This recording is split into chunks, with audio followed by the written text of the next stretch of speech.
It's actually so annoying. Like, wait, I'm a little thirsty right now, so I'm going to go to the canteen real quick. Okay, you should be fast. Class is starting in a minute. Snappy, snappy, okay? Jesus Christ. Fast, please.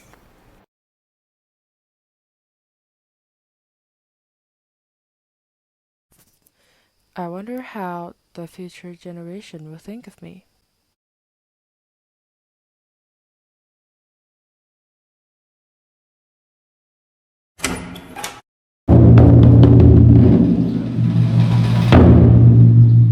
Okay, class, take out your books and turn out to page 70.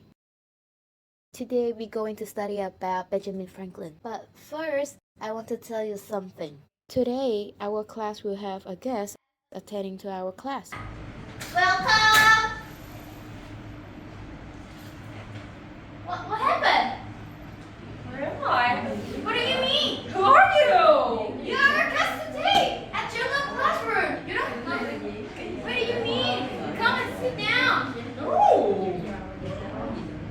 Come on. You were supposed to now sit down. Come on. It's out of time for the lesson. Sit down. So class, today we will start by I will be introducing Benjamin Franklin for you guys, okay? Take out your notes and write it down.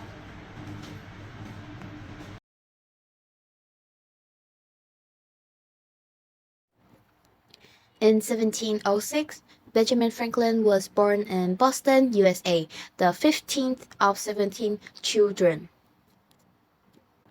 In 1716, he leaves school after only 2 years because his parents cannot afford to pay. In 1718, he started working for his brother James as a printer. In 1728, he started his own printing company in Philadelphia. In 1729, Benjamin Franklin becomes an owner of a newspaper, the Pennsylvania Gazette. In 1731, he founds America's first lending library.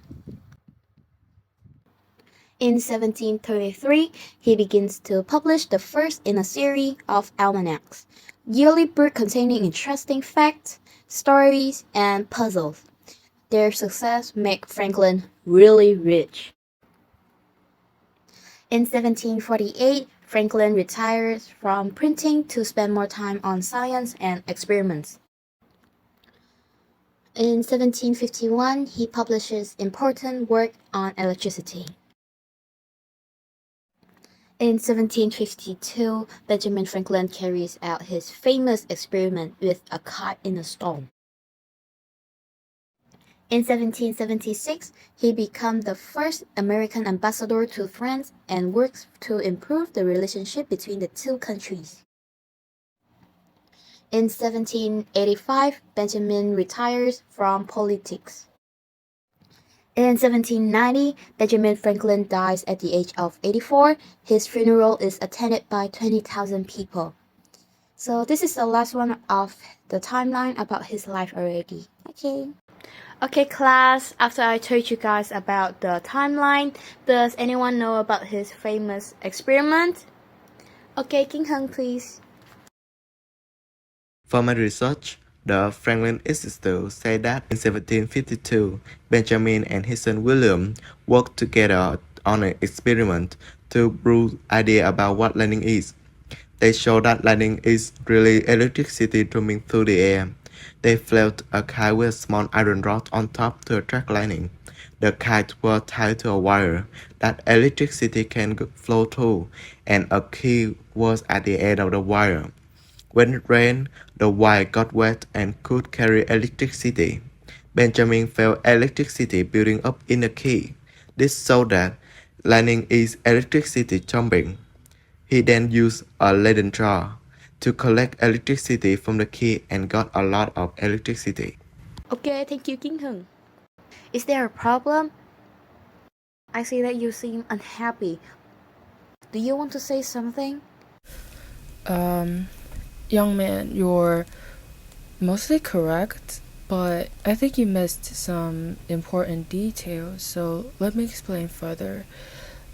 During my famous kite experiment, I took precautions to, stay safe, and instead of standing in the open, I stayed in a small shelter, and I also attached a ribbon to the kite string, and that ribbon was made of a material that did not conduct electricity that well. Because of this, the lower part of the string stayed dry, which, helped prevent me from being electrocuted. And also, the lightning did not strike the kite directly. Instead, the kite picked up, let's say, small amounts of electrical energy from the storm, and that energy traveled down the string and collected in the key, where I was able to observe it safely. Oh, okay, I get it. King Hưng, did you get it? Thank you. I have learned something. Thank you, Miss Franklin, for clearing up everything. After his famous experiment, does anyone know about his famous invention too? Yung Tan, please. I also found that Franklin's electrical experiments led to the invention of the lightning rod. Following the experiment, Benjamin Franklin decided to test the first lightning rod in Philadelphia in 1753. As a result, his house was infected. During the year storm season, his invention gradually gained popularity. In recognition of his contribution to the field of electricity, the Royal Society of London awarded Franklin the Coughlin Medal, honoring those with outstanding achievement in scientific research. Okay, thank you, Yung Tan. Please sit down. Anything else? Kim Huyen, please. Apart from the famous kite experiments, Franklin's reactions of bifocals is also significant. As his eyesight got worse when he ate, he invented glasses that combine glasses for seeing both far and near in one frame. The bifocals help people see both distant and close objects clearly, so they didn't have to change their glasses. Another invention, the Franklin stove, was a much better way to heat homes compared to the old fireplaces. It serves bluer and produced more heat. Because the Franklin stove had a closed design, it helped control the air and make the food burn more effectively. Thank you, Kim Huyen. Anyone else? Me! Okay, mời Bích Ngân. The third experiment I know about is the class harmonica. Franklin improved a class instrument, writing an easier to play version with a more melodious sound. Franklin's class harmonica is made of different size glass bowl, mounted on a rotating shaft. The fourth experiment is the flexible urinary catheter. This is an important improvement in the medical field. Help patients feel more comfortable.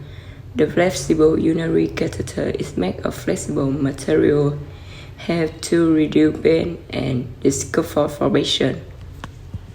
Okay, thank you, Bích Ngân. You can sit down. After learning about his invention, I want someone to tell the class about his political involvement and accomplishments, especially during his time as an ambassador in France. Ok, mời Quỳnh Giang. From my research, during his time as an ambassador in France, he lived in Passy, near Paris, in a house provided by Jacques Donatin, Lire de Chaumont. His grandson served as his secretary. This shows his wide network of relationships.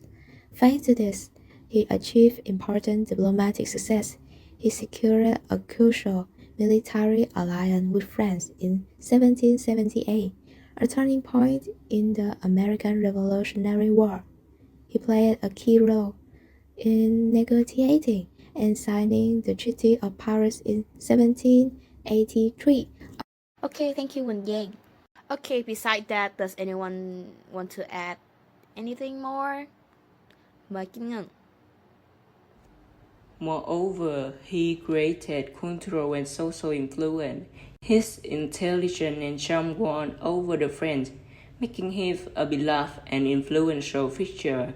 He was active in the Freemason. He supported religious tolerance, contributing to promulgation of the Edict of Versailles.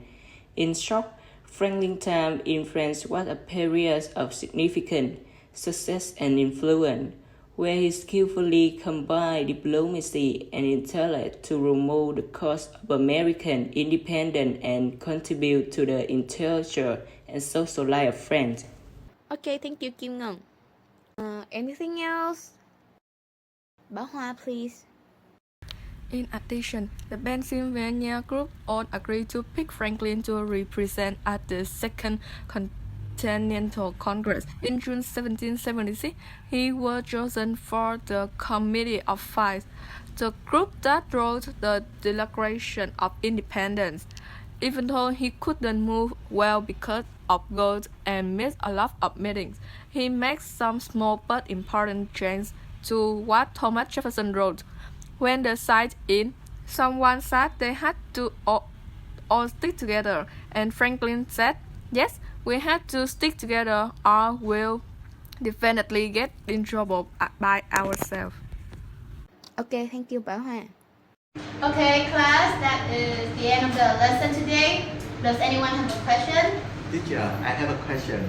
Okay, Kim Hong, please. If my memory serves me right, today is the mark of 235th of Benjamin Franklin's death. Am I right? Yeah, that's correct. What? This is like preposterous. I didn't die. I mean, I'm right here. What are you talking about?